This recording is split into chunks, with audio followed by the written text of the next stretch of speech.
എപ്പിസോഡിന്റെ തുടക്കത്തില് ഇപ്പൊ കൊനഹമാരുവിനെ കാണിക്കും. അവൻ അവന്റെ ഫ്രണ്ട്സിനോട് പറയും, ഓടിവായോ, നമുക്ക് എല്ലാവർക്കും ചേർന്ന് ഫൈറ്റ് ചെയ്ത് ആ വില്ലന്മാരെ ഓടിച്ച് ലീഫ് വില്ലേജിനെ രക്ഷിക്കണം. അതിന് അവർ ചോദിക്കും, നീ എന്താ പറയണേ, നമ്മളെ കൊണ്ട് ഫൈറ്റ് ചെയ്യാൻ പറ്റുന്നോ? നമ്മൾ ചെറിയ കുട്ടികളാണ്, നിനക്ക് വട്ടുണ്ടോ ചോദിക്കുമ്പോ അതിന് കൊനഹമാര് പറയും, അയ്യോ ഇല്ല ഇല്ല, നമ്മളെ കൊണ്ട് കഴിയുന്നത് ഉറപ്പായിട്ടും ചെയ്യണം.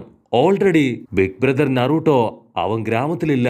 മാത്രമല്ല, നിങ്ങൾ പേടിക്കേണ്ട ആവശ്യമില്ല, എനിക്ക് പുതിയ ജിപ്സും ഒക്കെ കുട്ടപ്പൻ ബ്രോ ഓൾറെഡി പറഞ്ഞു തന്നിട്ടുണ്ട്. അതുകൊണ്ട് നിങ്ങൾ എന്റെ കൂടെ കട്ടയ്ക്ക് നിന്നാ മാത്രം മതി. അതിനവര് പറയും, ഇവരൊക്കെ വലിയ മോൺസ്റ്റേഴ്സ് ആണ്, നിന്റെ ചെറിയ പവറൊന്നും അവരുടെ മുൻപിൽ ചെലവാവില്ല.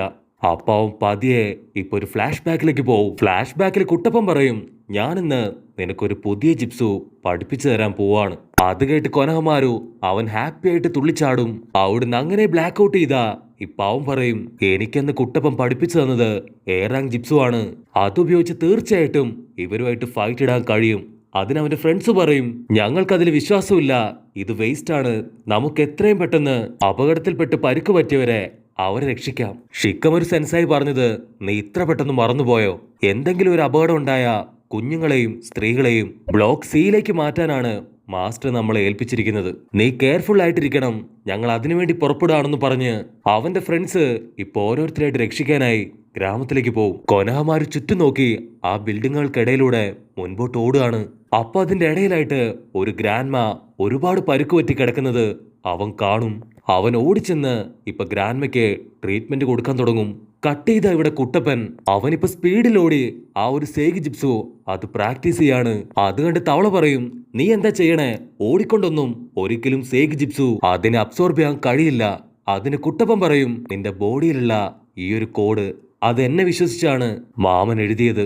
അതേ മാമന് വേണ്ടി ഗിവപ്പ് ചെയ്യാതെ ഞാൻ ഈ ട്രെയിനിങ് എടുക്കുമെന്ന് പറഞ്ഞ് അവൻ വീണ്ടും ഇപ്പൊ വാശിയോടെ ട്രെയിനിങ് എടുത്ത് മുൻപോട്ട് ഓടിക്കൊണ്ടേയിരിക്കും. കുട്ടപ്പന്റെ ആത്മവിശ്വാസവും അവന്റെ പെർഫോമൻസും കാണുമ്പോ തവളയ്ക്ക് ഒരുപാട് സന്തോഷാവും. അപ്പൊ അതേ സമയത്ത് ഗ്രാമത്തില് ഇപ്പൊ കൊനഹമാര് പയ്യൻ അവനെ കൊണ്ട് കഴിയാവുന്ന അത്രയും പേരുടെ ജീവൻ രക്ഷിച്ച് ഇപ്പൊ ഹോസ്പിറ്റലിലേക്ക് കൊണ്ടുവരും. വീണ്ടും വീണ്ടും ഒരുപാട് നിലവിളികൾ കേൾക്കുമ്പോ അവൻ അവിടേക്ക് ഓടി വിശ്രമമില്ലാതെ ഓരോരുത്തരെ രക്ഷിക്കാണ്. മറ്റൊരു ഭാഗത്ത് പെയിനാവട്ടെ അവനിപ്പോ 2 ഷിനോബികളെ തല്ലിക്കൊല്ലാണ്. പെയിൻ അവരെ വീണ്ടും പിടിച്ചു വലിച്ച് അവരിടിക്കുകയാണ്. സത്യം പറയ്, ആ 9 ടൈൽ കുട്ടപ്പൻ അവനിപ്പോ എവിടെയുണ്ട്? അതിനവര് പറയും, എന്തൊക്കെ സംഭവിച്ചാലും ഞങ്ങളുടെ ഗ്രാമത്തിലുള്ള ഒരു കോമ്പണന്റിനെ ഞങ്ങൾ ഒറ്റിക്കൊടുക്കില്ല. അപ്പോഴായിരിക്കും കൊനഹമാരു പെയിനെ കാണുക. അവൻ പേടിച്ചു വിറച്ച് അവനെ നോക്കി അങ്ങനെ നിൽക്കും. പെയിന 2 ഷിനോബികളെയും ഇപ്പൊ തൂക്കിയെടുക്കും. എന്നിട്ടൊരു ഭീകര രൂപത്തെ അവൻ ക്രിയേറ്റ് ചെയ്ത് ആ ഒരു മോൺസ്റ്റർ ഇപ്പൊ ആ ഷിനോബികളുടെ 2 പേരുടെയും നാവ് പിഴുതെടുക്കാൻ ശ്രമിക്കും. ഒരുത്തന്റെ നാവ് പിഴുതെടുത്ത് അവൻ മരിക്കും. നമ്മുടെ കൊനഹമാരുവിനാണെങ്കില് അത് കണ്ട് ബോധം പോവും. ഇവർക്ക് പോലും അവന്റെ മുൻപിൽ പിടിച്ചു നിൽക്കാൻ കഴിയുന്നില്ലെങ്കില് പിന്നെ ഞാൻ എങ്ങനെയാ അവനുമായിട്ട് ഫൈറ്റ് ചെയ്യുക? എത്രയും പെട്ടെന്ന് ഇവിടുന്ന് രക്ഷപ്പെടണം. ചെക്കൻ ഉടനെ ടേൺ ചെയ്യും. പക്ഷെ അപ്പോഴേക്കും ഒരു പൈപ്പിലിടിച്ച് അവനിപ്പോ താഴെ വീഴും. പെയിൻ ആ സൗണ്ട് കേൾക്കും. അവനിപ്പോ ഷിനോബിയെ തൂക്കിയെടുത്ത് ശബ്ദം കേട്ട സ്ഥലത്തേക്ക് ഇപ്പൊ നടന്നെടുക്കുകയാണ്. അപ്പൊ കറക്റ്റ് സമയത്ത് ഇപ്പൊ ABC സെൻസായി ആള് ചാടി വീഴും. സെൻസായി ആണെങ്കില് കൊനഹമാരു അവൻ എങ്ങനെയെങ്കിലും രക്ഷപ്പെടാനായി പെയിനുമായിട്ട് ഫൈറ്റ് ഇട്ട് അവന്റെ ശ്രദ്ധ തെറ്റിക്കും. പക്ഷെ പെയിന് മനസ്സിലാവും ABC സെൻസായി അവൻ ആരെയോ ഹൈഡ് ചെയ്യാൻ ശ്രമിക്കുകയാണ്. സെൻസായി ഒരുപാട് കത്തിയൊക്കെ എടുത്ത് ഇപ്പൊ കറങ്ങി തിരിഞ്ഞ് വലിഞ്ഞമർന്ന് അവനുമായിട്ട് ഫൈറ്റ് ചെയ്യാണ്. ഇവിടെ കൊനഹമാരു അവൻ എന്താ ചെയ്യേണ്ടതെന്ന് അറിയില്ല. അവൻ അവിടെ തന്നെ അങ്ങനെ കുത്തിയിരിക്കും. പക്ഷെ സെൻസായി കരുതും ഈ സമയം കൊണ്ട് കൊനഹമാരു അവൻ രക്ഷപ്പെട്ടിട്ടുണ്ടാവുമെന്ന്. മാസ്റ്റർ അങ്ങനെ ചിന്തിക്കുമ്പോ ഇപ്പൊ പെയിൻ ആവട്ടെ അവൻ കാലേ വാരി ഇപ്പൊ മാസ്റ്റർ നിലത്തടിക്കും. മാസ്റ്ററിന്റെ കഴുത്തിന് പിടിച്ച് ഇപ്പൊ ഉയർത്തി നിർത്തും. കുട്ടപ്പൻ അവൻ എവിടെയുണ്ട്? അതിന് മാസ്റ്റർ, നറൂട്ടോ കുട്ടപ്പൻ അവൻ എന്റെ ശിഷ്യനാണ്, ഒരിക്കലും അവനെ ഞാൻ ഒട്ടുകൊടുക്കില്ല. ആക്ച്വലി ഞാൻ കൊനഹമാരുവിന്റെ സ്പെഷ്യൽ ടീച്ചറാണ്. പക്ഷെ അവനെ നേരെയാക്കാനോ അവന് നല്ലത് പറഞ്ഞു കൊടുക്കാനോ എന്നെ കൊണ്ട് കഴിഞ്ഞിട്ടില്ല. അവനെ മാറ്റിയെടുത്തത് നറൂട്ടോ ആണ്. അവന്റെ ജീവിതത്തില് ഒരു ലക്ഷ്യം കൊണ്ടുവന്നത്, അവന് വലുതാവുമ്പോ ഒരു ഹൊക്കാഗെയായി മാറണം എന്ന ആഗ്രഹം കൊണ്ടുവന്നത് അതെല്ലാം കുട്ടപ്പനാണ്. സോ അങ്ങനെയുള്ള കുട്ടപ്പനെ ഞങ്ങൾ വിട്ടുതരില്ല.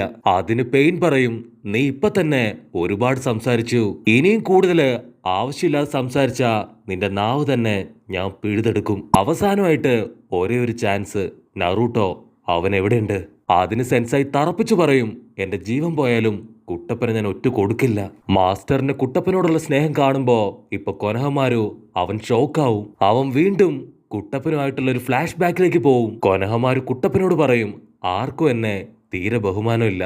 മാത്രമല്ല എന്റെ ഗ്രാൻഡ്പ മരിച്ചതിന് ശേഷം എന്നെ ആരും ഇപ്പൊ ശ്രദ്ധിക്കാറ് കൂടെയില്ല. എല്ലാവരും എന്നെ തേർഡ് ഹൊക്കാഗയുടെ ഗ്രാൻഡ് സൺ എന്ന് മാത്രമാണ് കൺസിഡർ ചെയ്യുന്നത്. അത് മാറാൻ എന്റെ മുൻപില് ഒരേ ഒരു വഴിയേ ഉള്ളൂ, ഫിഫ്ത്ത് ഹൊക്കാഗ. അത് ഞാനായി തീരണമെന്ന് പറയുമ്പോ അതിന് കുട്ടപ്പൻ പറയും, stop the fuck. Fifth Hokage അത് നീ ആവുന്നോ? ഫിഫ്ത്ത് ഹൊക്കാഗെ ആവാനാണ് ഞാൻ ഇത്രയും നാളും കഷ്ടപ്പെട്ടത്. നിനക്ക് അങ്ങനെ ഒരു ആഗ്രഹം ഉണ്ടെങ്കിൽ ആദ്യം നീ എന്നെ ഫൈറ്റ് ചെയ്ത് തോൽപ്പിക്കണം. അങ്ങനെ അന്നു മുതലാണ് കൊനഹമാരുവിന് ഒരു വാശി ഉണ്ടായത്. അവിടുന്ന് അങ്ങനെ കട്ട് ചെയ്ത സെൻസായി കരുതും കൊനഹമാരു അവൻ ഓടി രക്ഷപ്പെട്ടിട്ടുണ്ടാവുമെന്ന്. സെൻസായി ശ്വാസം മുറുക്കി പിടിച്ച് മരിക്കാൻ റെഡിയായിട്ട് നിൽക്കും. ഒരു കത്തി ഇപ്പൊ ചീറിപ്പാഞ്ഞു വരും. അതാരാണെന്ന് നോക്കിയാ സാക്ഷാൽ കൊനഹമാരു. അത് കണ്ട് ABC സെൻസായി ആൾ ടെൻഷനാവും. കൊനഹമാരു, നീ കുഞ്ഞാണ്, നിനക്കൊരിക്കലും ഇവന്റെ മുൻപിൽ പിടിച്ചു നിൽക്കാനാവില്ല. നീ എത്രയും പെട്ടെന്ന് ജീവനും കൊണ്ട് ഓടിക്കോ. നീ ഞങ്ങളുടെ ഗ്രാമത്തിന്റെ നാളത്തെ വാഗ്ദാനമാണ്. അതിന് കൊനഹമാരു പറയും, എന്തൊക്കെ വന്നാലും ഞാൻ പിന്മാറാൻ തയ്യാറല്ല. വിട്ടുകൊടുക്കാതെ പോരാടാൻ എന്നെ പഠിപ്പിച്ചത് സാക്ഷാൽ നറൂട്ടോയാണ്. അത് കേട്ട് പെയിൻ അവൻ പാഞ്ഞു വന്ന് ഇപ്പൊ കൊനഹമാരുവിനെ അവനെ എടുത്തിട്ടിടിക്കാൻ തുടങ്ങും. പക്ഷെ നമ്മുടെ കൊനഹമാരു അവൻ സൈഡിൽ ശബ്ദം ഉണ്ടാക്കി പെയിനെ വെട്ടിത്തിരിപ്പിച്ച് മുൻപോട്ട് ഓടിക്കൊണ്ടേയിരിക്കും. അവന്റെ ഓരോ പഞ്ചും ഇവൻ നൈസായിട്ട് തടയും. പെയിൻ ഒരു സെക്കൻഡ് ഇപ്പൊ വണ്ടറടിക്കും. ഇവൻ ആള് ചെറുതാണെങ്കിലും ഇവന്റെ കഴിവ് അത്ര ചെറുതല്ല. ഒരുപാട് നേരം അവന്റെ പിന്നാലെ ഓടി ഇപ്പൊ പെയിൻ ആവട്ടെ അവനെ തൂക്കിയെടുത്ത് അറഞ്ചം പൊറഞ്ച് അടിക്കുകയാണ്. വില്ലൻ എപ്പോഴത്തേതും പോലെ കൊനഹമാരുവിന്റെ കഴുത്തു പിടിച്ച് ഇപ്പൊ മുകളിലേക്ക് ഉയർത്തും. പെയിൻ തിരിച്ചു മറിച്ചും ഇപ്പൊ നറൂട്ടോയെ കുറിച്ച് ചോദിക്കും. പക്ഷെ അവനൊന്നും മിണ്ടില്ല.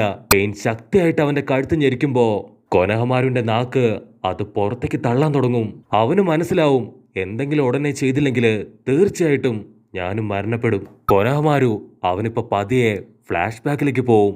അപ്പൊ കുട്ടപ്പൻ പറയും, ഈ ഒരു ജിപ്സു അത് നിനക്ക് ഒരുപാട് ഉപയോഗമാവെന്ന് പറഞ്ഞ് അവന് ട്രെയിനിങ് കൊടുക്കും. അവിടുന്ന് അങ്ങനെ ബ്ലാക്ക് ഔട്ട് ചെയ്താ ഇപ്പൊ കൊനഹമാരു അവന്റെ ഫുൾ പവർ എടുത്ത് ഇപ്പൊ റസൻഗൺ പവർ കൊണ്ടുവന്ന് പെയിനിന്റെ തലക്കിട്ട് തന്നെ ഒരൊറ്റ അടി പെയിൻ കറങ്ങി അടിച്ച് ഇപ്പൊ താഴെ വീഴും. ആക്ച്വലി കുട്ടപ്പൻ അവന് റസൻഗൺ പവറാണ് പറഞ്ഞു കൊടുത്തത്. അവനിപ്പോ മാസായിട്ട് പറയും, ഞാൻ ലീഫ് വില്ലേജിലെ ഒരു ഗനിയനാണ്, ഫ്യൂച്ചറിലെ ഹൊക്കാഗ കൊനഹമാരു എന്ന് പറഞ്ഞ് അവൻ അലറിക്കാറും. കട്ട് ചെയ്താ ഇവിടെ നറൂട്ടോ കുട്ടപ്പൻ അവൻ ഓടി ഓടി ട്രെയിനിങ് എടുത്തുകൊണ്ടേയിരിക്കും. അവന്റെ ട്രെയിനിങ് അത് പാളിപ്പോവുമ്പോ തവള സ്റ്റിക്ക് വെച്ച് അടിച്ച് താഴെയിടും. തവള പറയും, ഇന്ന് ഇത്രയും മതി, നീ കുറച്ചു നേരമെങ്കിലും ഒന്ന് റെസ്റ്റ് എടുക്ക്. അതിന് കുട്ടപ്പൻ പറയും, ഇല്ല, എന്റെ മുൻപില് ഇനി അധിക സമയം ബാക്കിയില്ല. അത് കേട്ടുപാ ആദ്യം നിനക്ക് വേണ്ടത് ക്ഷമയാണ്. നല്ല ക്ഷമയോടെ കോൺസെൻട്രേറ്റ് ചെയ്താൽ മാത്രമേ നിനക്ക് ഈ ജിപ്സു അത് കറക്റ്റായിട്ട് ചെയ്യാൻ കഴിയൂ. അത് കേട്ട് കുട്ടപ്പൻ എന്തോ ഒരു കാര്യം ചെയ്യാൻ റെഡിയായിട്ട് നിൽക്കുന്നതോടു കൂടെ ഈ ഒരു എപ്പിസോഡും